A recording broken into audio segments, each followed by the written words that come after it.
साथियों नमस्कार। आज हम भारत की समृद्धि के विषय में कुछ चर्चा करेंगे, क्योंकि सामाजिक चिंतन में यह भी एक बहुत ही आर्थिक विषय है।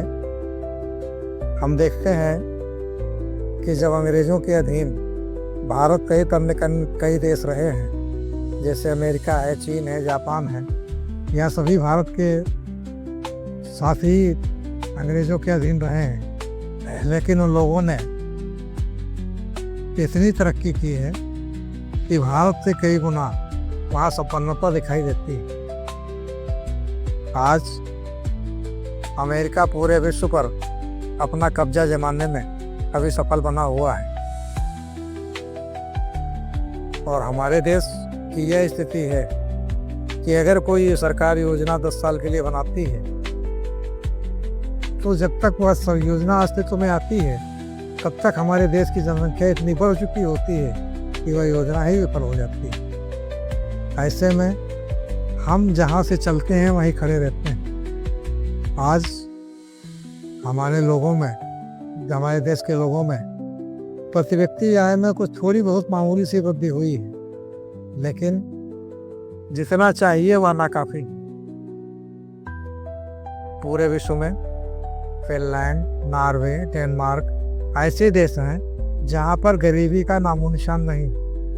हर व्यक्ति पढ़ा लिखा संपन्न है और वह अपने देश के हितों के बारे में ही सोचता है।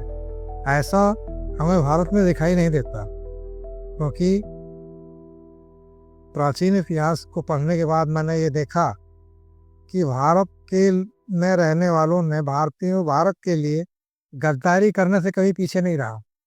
उससे अगर कुछ पैसे मिल जाएं तो वह अपनों के साथ गद्दारी करने में बहुत माहिर है। अब वो किसी तरह से हमारा देश आज़ाद हुआ, दिन पर दिन लोगों को खिलाने पिलाने, कपड़े पहनाने की व्यवस्था के लिए सरकार निरंतर प्रयासरत रही है। आज भी शिक्षा इतनी नहीं पहुंची है कि हमारे देश के सभी लोग शिक्षित हो जाएं, और प्राचीन रूढ़ियाँ हमारे देश में चली आ रही हैं। जितना विदेशियों ने हमारे देश के ऊपर अत्याचार किया है, उतना ही हमारे देश में रहने वालों ने अपने साथियों के प्रति अत्याचार किया है। अभी 2024 में समाचार पत्रों में मैं पढ़ रहा था कि कुछ संभ्रांत लोगों ने एक सज्जन की बारात में दूल्हे को ही नीचे उतार दिया, जो उसकी जिंदगी का बहुत ही खुशहाली क्षण होता है।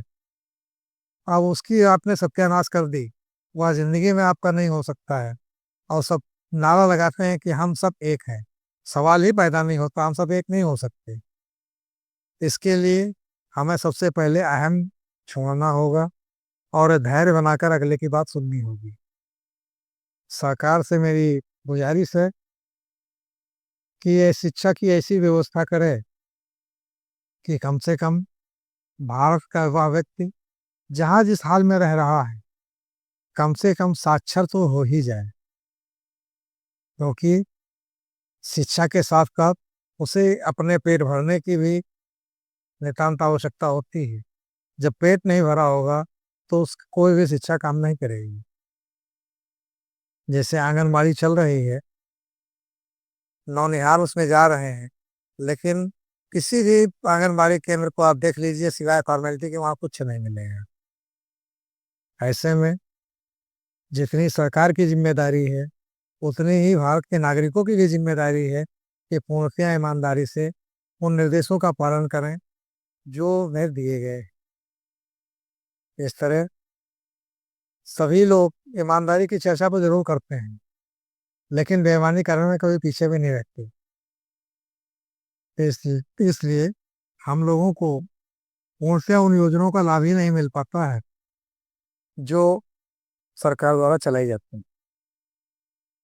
इन्हीं शब्दों के साथ मैं अपनी वाणी को पुनः विराम देते हुए कल नए किसी विषय अन्य पर चर्चा करूंगा। नमस्कार।